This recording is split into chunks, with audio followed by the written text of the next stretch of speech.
7-yard line. That's a great call. Play fake. Farmer will put it up. Throws over the middle. Poole, touchdown. Quick flag. 3rd down and 5. Levis swings it to Scatterbo. Scatterbo breaks defenders.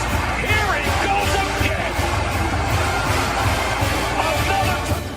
Scatterbo is the running back, and he is immediately met in the backfield, runs through the contact, and then throws a shoulder for good measure.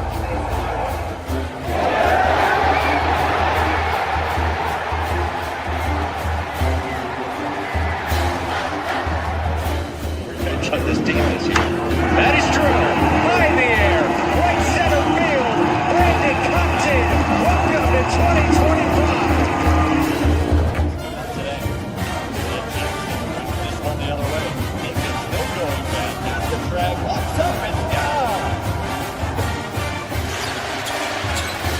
Edwards pulls off and buries it. Richardson drives out for Robbie Ryan. Hurt 3 right on the money.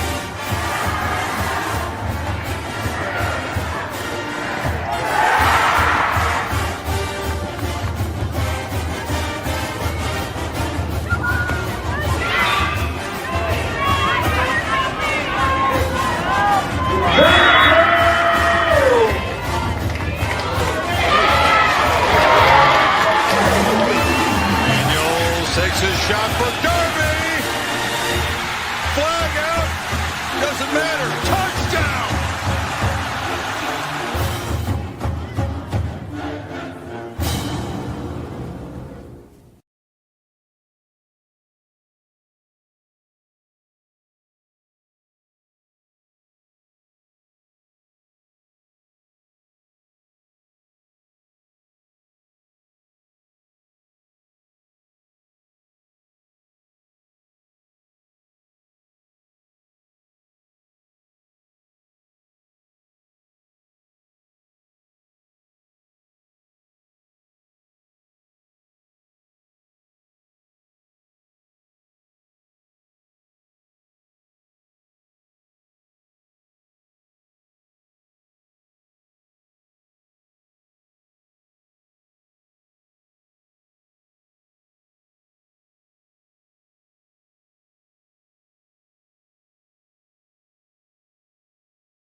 What is up? What is going down, my Pitchfork Lunch peeps? It is Friday, aka Friday, whatever you call it. I am so glad you could join me here on Pitchfork Lunch as we again got a lot to get to, and we will rock through it because, guys, this is absolutely awesome. Big weekend, obviously. Men's hoops, women's hoops, wrestling is getting going.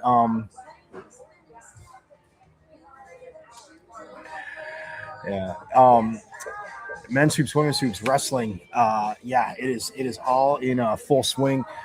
Wrestling, West Virginia tonight. Hockey. How dare I not say hockey? Coach Powers, again, forgive me before, except, man, we love hockey here on Pitchfork Lunch. We love Sun Devil hockey immensely. But anyway, I'll give that in a second, William. I know.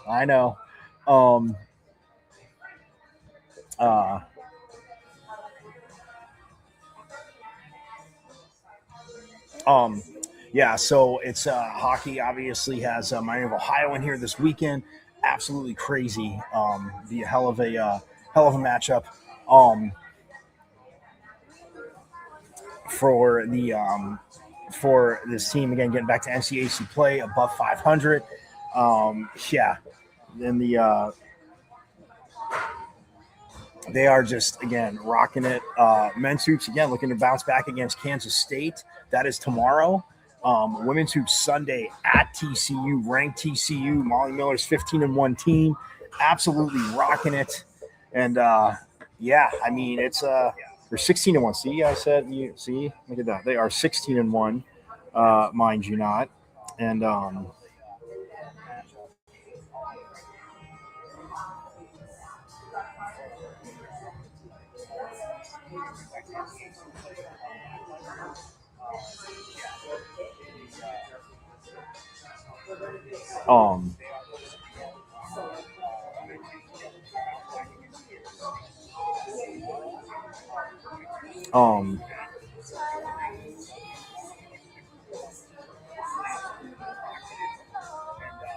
Yep. So yeah, it's but sorry, looking at some notes all over. We are going to hear from Molly Miller. We're also going to hear from hockey as well too. I said Molly Miller yesterday, so we're going to get to that. But yes, going to put this up because William, you it's got it. You know, staying in Texas, staying in Texas. But it's got to work for him. And one day after the interview. So William, you're trying to say I jinxed it? I didn't jinx it. I just I threw the juju out there to hope it would land. No, I know you're not saying that, but Trey Fight signs at UTSA, and I'll be in San Antonio. See, exactly. Dad was not gonna. Dad said, he's going to give him advice. They can talk through it. Obviously, CJ would talk through it with him, and I figure try to push him a little more to come to ASU. That being said, though, he does sign at UTSA again. Nothing but obviously want the best for him. Again, it's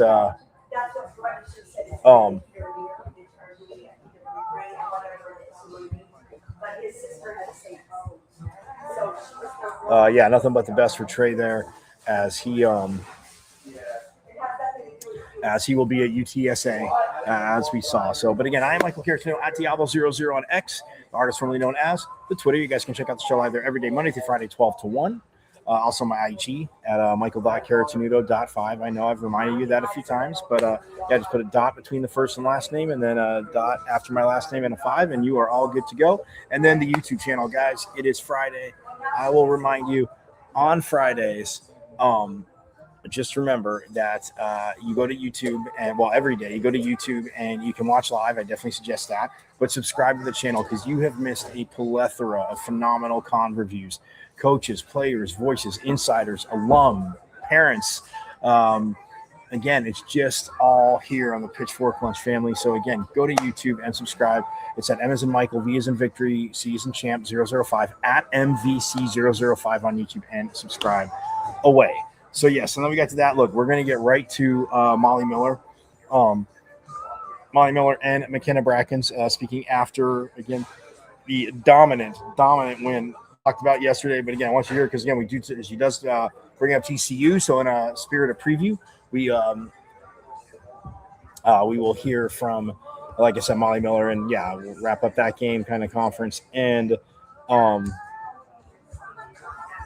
she talks about TCU and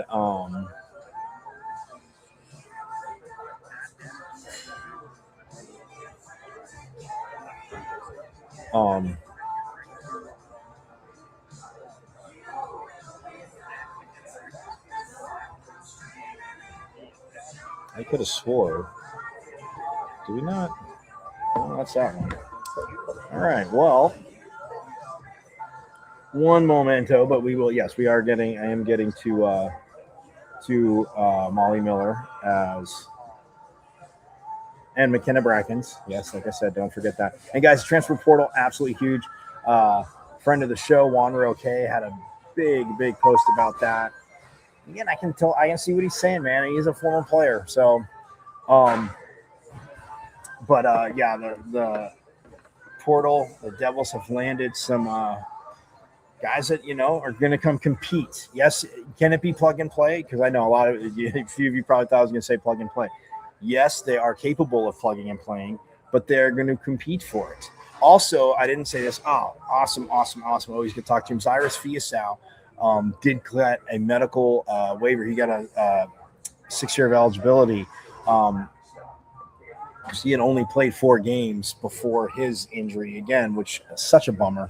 Obviously, just love being around Cyrus and the team in general, which is such a upbeat guy to be around. And so he will be back as well with that linebacker core. Tate Romney did transfer, obviously Jordan Crook, Keyshawn Elliott.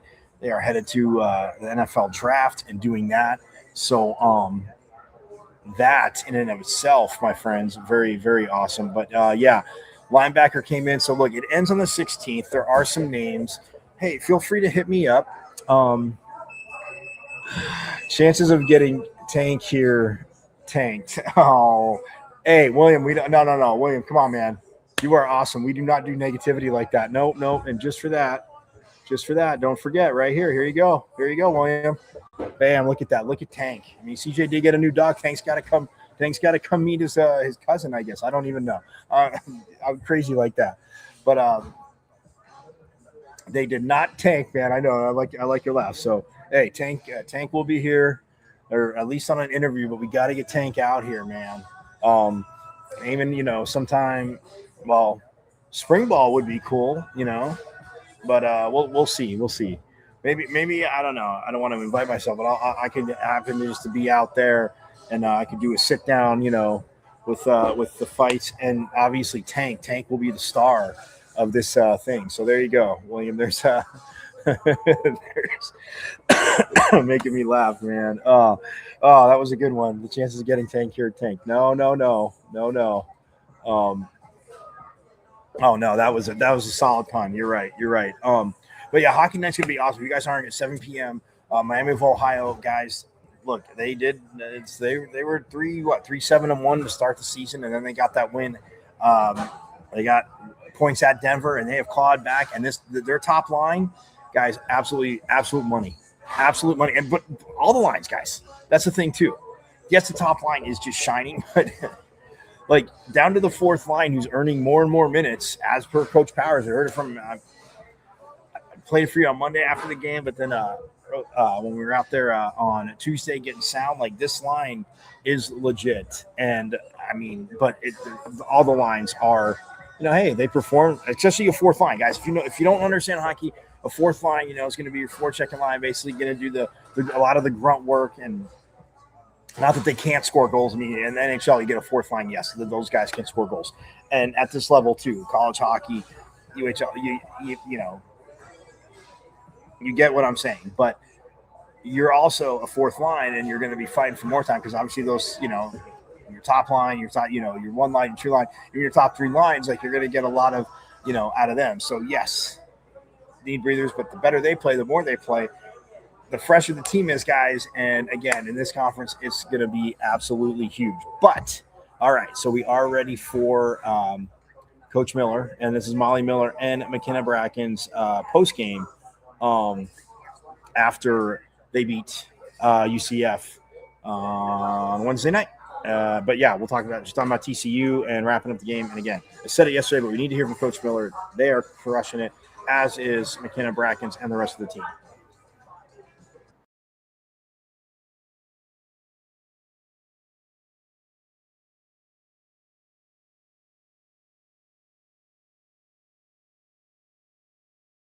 Totals in conference wins with 3. What have you seen from the Sun Devils tonight, and particularly the improvements? Yeah, I think we were very intentional the past couple of days in practice. I think that was obvious by the way we blocked out tonight and rebounded. As a coach, that's really good to see because they're coachable and they're trying and they know they want to do right, and they want to fix some mistakes that we had. The old adage is you don't lose, you learn. And I think we really learned a lot about ourselves and maybe where some weaknesses are, but we improved those weaknesses these past 2 games. So a lot of credit to this team. They were up for the challenge. They were very intent and mindful of what we needed to improve, and we improved in the past couple of days. Coach, other than the foul trouble to your two guards, Yeah. what were some of the other challenges? Because if somebody just looked at the score, they're like, oh, ASU blew them out. But that was an interesting game as far as there was different challenges at different times of the game. Yeah, I think we got a rhythm going, and then when Marley and Gabby had to come out, our rhythm stopped there for a little bit. It got stagnant. And then, little things. We were getting Elle the ball, and she was missing bunnies in the first half, but she had some stick-to-itiveness in the second half. I mean, she ended up with 20, and you would have thought, like, did she have that good of a game? Well, yeah, she played well in the second half, and then we missed some free throws in the first half, converted on some in the second half. So it's just when you face some of that adversity, whether it's foul trouble or not making layups or not making free throws, I've got to credit this team that they have kind of a quick flip in their mind. Like, all right, second half, all that's in the past. We got to focus on the job at hand. So they did a good job. I have to compliment last year Poa, though. We had about a 45-minute film session on where I really needed her to get better. And she pushed pace for us. She was intense on defense. I thought she was locked in. And she was really a catalyst for what we did in transition, which we got to have a transition game to open up our half-court game. And we did that today, so it was nice to see. McKenna, a question for you. You have recorded 15 points and 11 rebounds, especially like after double machine. especially after being limited to 2 rebounds against an aggressive BYU Co-Guys team this past Saturday. What improvements have you seen from this past game to tonight? Well, it was a point of emphasis for sure at practice, rebounding, because we didn't want to get out rebounded again like that. So today I was making sure that I was crashing every time. Or blocking out, making sure my teammate got the rebound. A bunch of times Poa came in there and got it. So me and Elle are blocking out, so just making sure that we cleared it out for somebody to get the rebound on our team. And Coach, what part of your game plan tonight do you think you executed according to your plan, and what areas do you want to see a little bit more? I thought this was a shrink game for us. So 76% of their points are scored near the paint. So we really had to do a good job of clogging gaps, especially for Harmon. I thought we did a really good job on her. I was proud of our effort. Moving forward, when we have runs of offense, we can't let down. We've got to find a way to, okay, if we've had some empty possessions, let's get a good possession. So that might not mean sending it up in a crowd. It might mean execution. So just the feel of the game, I think we've done a good job in practice of time and score, situation, 2-for-1s, what all that looks like. It's sometimes executing the game that's tough because there's a lot of outside energy, but for the most part, it was a good defensive game for us. Holding a team in the 40s is always a win. After coming off a game in which you gave up the most points of the season in 71, to just come back and put up the second lowest total of the season, just what does that say about the resolve of the team as a whole? Yeah, this is a special group, and I knew we were going to win this game 2 days ago, not because of records, not because of anything, but because of the look in their eye and how they had focused. Like, I knew we were ready. Like, I felt good coming into this game because of them. Not any other outside factor, but because how they approached the days after the BYU game. So again, that's a testament to them and how they can come back and have some of that resolve and get to the next thing. And we always say 0-0. We're not focused on the 15 wins. We're not focused on 1 loss. We're focused on UCF. And now we're going to turn the page and we're going to focus on TCU. Coach, now that the pressure of an undefeated season is kind of gone and you're a few games into Big 12 play, just what's kind of your feel for the conference so far, coming from the WAC, and just your general message to the team as the Big 12 games are going to get tougher and tougher? Yeah, we were fortunate. We had a guest from the conference, Dana. She's here. She's in the back. Hi, Dana. So it's awesome to have the Big 12 kind of their support, and I've really seen a push to put a spotlight on women's basketball because these games are awesome. I just looked at some scores and some upsets today. It is any given night in the Big 12. And this game or the last game or the next one could have March implications. So we always say, like, play this game because it's gonna matter. When it boils down to it, the next one will matter. And so, if this game was played on February 28th, we may be thinking like, this is our in game, this is our out game, this is a better seeding game, like whatever that is, we have to have that mentality every single game in this league. And Coach, you mentioned obviously, playing defense, and I know you mentioned free throws like tonight, but just in general, when you're forcing 5-second violations, and most nights this whole season it's been high free throw percentage. When little things like when you're doing obviously the they're big things like that, but how much do you feel it like frustrates a team just in whether you're hitting free throws or 5-second violations, shot clock violations? Yeah, I mean, we're always going to be convicted to the defensive end, and that's where we're going to win ball games. So we have to be bought in to that side of the ball. We're also very connected on that side of the ball. We know if our shot's not falling, sometimes that'll happen. We know if the ball's not bouncing our way, sometimes that'll happen. We can control the defensive end because it is pure effort. So talking, communication, and this group knows that, and they've bought into it. So I feel pretty good about our defensive effort night in, night out. You know, we started with defense, so I still think our offense is lagging a little bit and trying to catch up. But it'll probably always be like that. We'll probably always be ahead of the game on the defensive end. 53.2% from the field tonight. Shot selection is really good overall for the team. 40 points in the paint. How much of an emphasis did Coach Miller and the rest of the staff kind of implement in practices to just get shot selection where it needed to be? I feel like we took some bad shots in the BYU game. We watched a lot of film the day after with Coach Glove, and he was showing us like where we were forcing things and where the open play was. So we wanted to make sure that we were making the right plays tonight and getting a great shot, not a good shot. Getting my Mollyisms. But yeah, it was really important tonight. How much pride do you guys take in being the team that outworks and just wears down a team? That's part of your identity as players. How much fun is that to be a part of? How does that fuel you guys on the court? It's a lot of fun. I feel like our defense turns into our offense, and I feel like we get hyped when we get defensive stops. And we worked a lot hard on that in the summer, and I feel like we conditioned for that. So it's like it feels good to see all that hard work come to fruition, and we take a lot of pride in it. Coach, were you with the lack of perimeter shooting? You know, neither team shot the ball well from three, but were you emphasizing pushing the ball in transition to make up for that?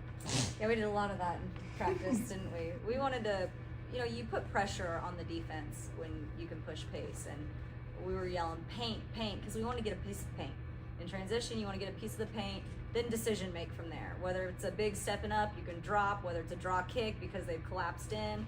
So we did a lot of that kind of those decision-making drills by just pushing it off a miss, even pushing it a make. So it was definitely a point of emphasis, and I thought, you know, even Elle was running the floor and Poe was sending it to her. You had a good catch when Poe sent it in between two people for you, but it was good to see because we had practiced that. That's what a coach, you know, board to court, prep to court, whatever it is, you want to see practice to court. And that was good for our team to see that we can be successful in transition. Coach Tamaya Grace was in for a little bit, and she was pretty effective for the time that she was in. Are we going to get to see her a little bit more throughout the season? Yeah, you know, this league too, you're facing all sorts of competition. There is some good fives in the league, and she could be a force, and she could help our team. And she gets better every day. You know, she's a redshirt freshman, and so, you know, she's got that learning curve, but you can tell she's so likable. What an asset to this team, because she is one that is super positive. You know, whether she's played 2 minutes, 20 minutes, or 0 minutes, you're going to get the same TG. And you can tell by the bench reaction that they're just so happy for her and they're rooting for her. Just a great addition and a great person. And she has a lot of fans in this program. You talk a lot about having improvements after both wins and losses. What's one improvement that you're researching into this next game against An improvement against TCU. Improvement. Yeah, Sorry. moving on. I mean, I think for us, like, it's just fluidity on offense. You know, when they go on a run, we've got to stop that run, but we've also got to continue to build offensively. And then we're going to be putting a lot of ball screens against TCU. So I'd like to see our ball screen coverage clean up a little bit. And against this league and a team like that, you can't just do one thing against the ball screen. You know, you might have to mix up ball screen coverages. So we're going to focus a lot on that. I have a question for you on the transition offense. When it gets going, when you know Poa is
pushing to make. So it was definitely a point of emphasis, and I thought, even Elle was running the floor and Poe was sending it to her. You had a good catch when Poe sent it in between two people for you, but it was good to see because we had practiced that. That's what a coach, board to court, prep to court, whatever it is, you want to see practice to court. And that was good for our team to see that we can be successful in transition. Coach Tamaya Grace was in for a little bit, and she was pretty effective for the time that she was in. Are we going to get to see her a little bit more throughout the season? Yeah, this league too, you're facing all sorts of competition. There's some good fives in the league, and she could be a force, and she could help our team. And she gets better every day. She's a redshirt freshman, and so she's got that learning curve, but you can tell she's so likable. What an asset to this team, because she is one that is super positive. Whether she's played 2 minutes, 20 minutes, or 0 minutes, you're going to get the same TG. And you can tell by the bench reaction that they're just so happy for her and they're rooting for her. Just a great addition and a great person, and she has a lot of fans in this program. You talk a lot about having improvements after both wins and losses. What's one improvement that you're researching into this next game against TCU? An improvement against TCU. Improvement. Yeah, Sorry. moving on. I think for us, it's just fluidity on offense. When they go on a run, we've got to stop that run, but we've also got to continue to build offensively. And then we're going to be putting a lot of ball screens against TCU, so I'd like to see our ball screen coverage clean up a little bit. And against this league and a team like that, you can't just do one thing against the ball screen. You might have to mix up ball screen coverages, so we're going to focus a lot on that. I have a question for you on the transition offense. When it gets going, when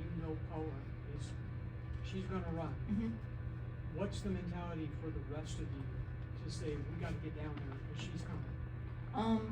Honestly, if she's going to get it up on the glass, we need to go get the rebound. Or if she's going to kick it out to one of the corners and the shooter, I'm just thinking I got to get a rebound. Because I'm usually trailing behind the play. If I got the rebound, I kicked it to her, I passed it in. So I feel like just get down there and try to get a rebound, or be ready for it to come back the other way. A question I usually ask Coach, but I'm going to ask you, what have you kind of seen as one of the older veteran players on the team? What's been the biggest improvement from game one to now? I feel like we've learned a lot about each other and learned how each other's played, because we were a whole new team. So I feel like we're learning each other's strengths and weaknesses. So I feel like that's our biggest improvement, learning how each other plays and trying to put each other in the best situation to be successful. Now heading into Sunday's road game against TCU, which deals to have a triple-double machine, Olivia Miles. I'm just curious, how do you look to take that approach, and especially facing one of the challenging, one of the best teams in the Big 12 conferences, who is projected to win a conference this year? Yeah, it's a twofer because it's a challenge and an opportunity, and we'll be ready. We'll be ready for that opportunity and the challenge. And I think we've learned. Bracken said it best. We've learned a lot about each other through the course of a year already. And what I've learned about this team is they're going to be focused. They're going to lock into a game plan. We're going to go in there like we can win and believe that we can win. And we're going to do the things we need to do to win. And we'll be ready. We'll be prepped. Our assistants have always done great scouts, up until this point, so that won't change. And it's going to be an exciting challenge and opportunity for our team. Very good. What have you seen from Heloisa Carrera? Especially you have given her a pep talk in the first half as well. I will say, after the first half, if you're on a player, they can do one of two things. They can tuck their tail, or they can come back and say, all right, I'm going to try a little harder, and I'm going to take that coaching, and I'm going to go on the court, and I'm going to prove I can do some things. That was Elle.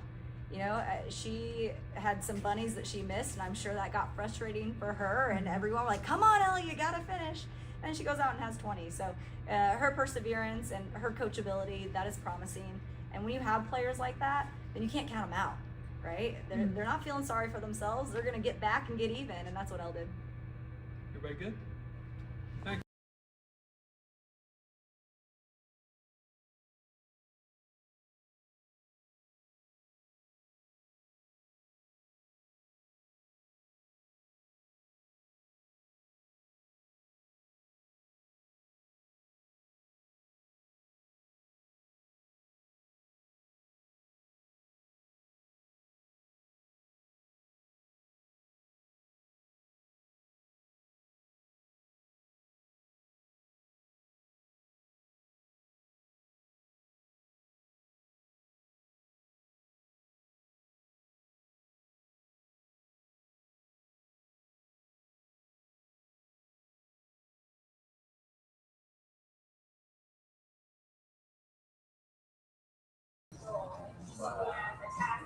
Wow, little speed bump there, but look at Molly Miller. I mean, Molly Miller, McKenna Brackens, and look, Texas TCU is the 13th ranked team in the country. They have one conference loss. They're 3-1 as well too with ASU. Their conference loss is to a team ASU beat Utah. So again, you start talking about insane tiebreakers, guys. When you go from like, oh, ASU beat Utah and Utah beat TCU, and ASU is going to beat TCU, or if TCU does get lucky and beat them.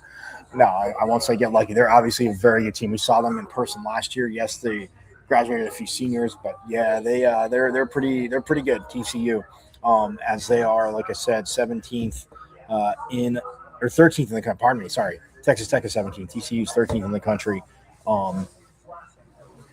TCU is they're 3-1 in conference, but they're 15-1 overall. But like I said, they did fall to Utah, then they just turned around and beat Oklahoma State. And then that game is Sunday at 3 p.m. our time. It's on ESPN Plus. You guys can check it out. Wrestling, by the way, tonight, that is at 6:30 at Desert Financial Arena. Got that going. Hockey, 7 p.m. Mullet Arena. You know that. I will be there for that. Men's hoops, tomorrow, 1 p.m. Yes, it is early at DFA. They are playing Kansas State. But it's a 1 p.m. game.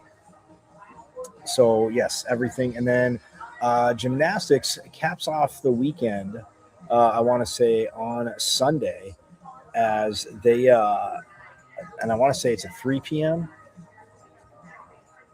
Let's see. Sunday, January 11th. 2 p.m. 2 p.m. At DFA. They are taking on UC Davis and San Jose State. That is all at 2 p.m. on Sunday. So, yes, and I will be out there for that. Hockey Friday, Saturday, gymnastics, again, Pitchfork Lunch. I know I've been hey, those of you that watch, I have a covered, talked about a lot, showed highlights and clips throughout the past 2 seasons of Pitchfork Lunch. But need to get out there. So, yes, we'll be out there on Sunday, and just again, check it out, UC Davis, and that's at 2 p.m. Sunday. The women's game is at 3 p.m. Sunday at TCU on ESPN Plus.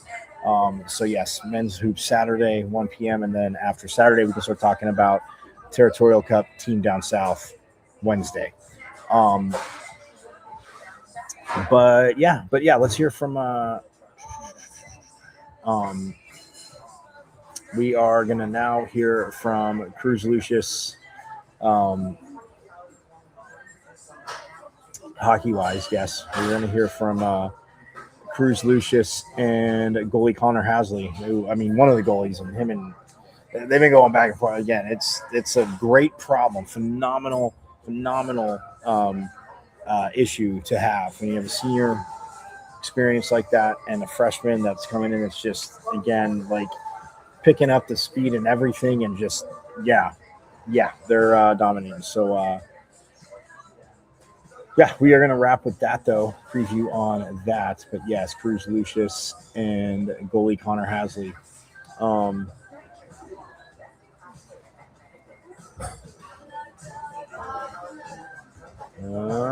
Where did they go? They were right here.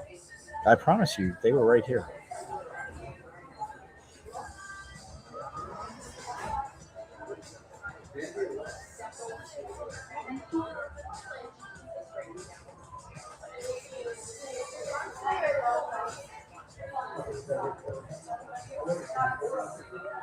All right, let's see. What do we got?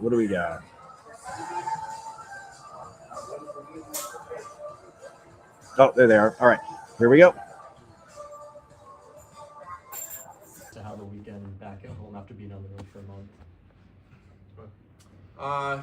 Super good. It's always fun to play in front of your fans, especially getting 2 wins, and then obviously the last Desert Classic for a little bit.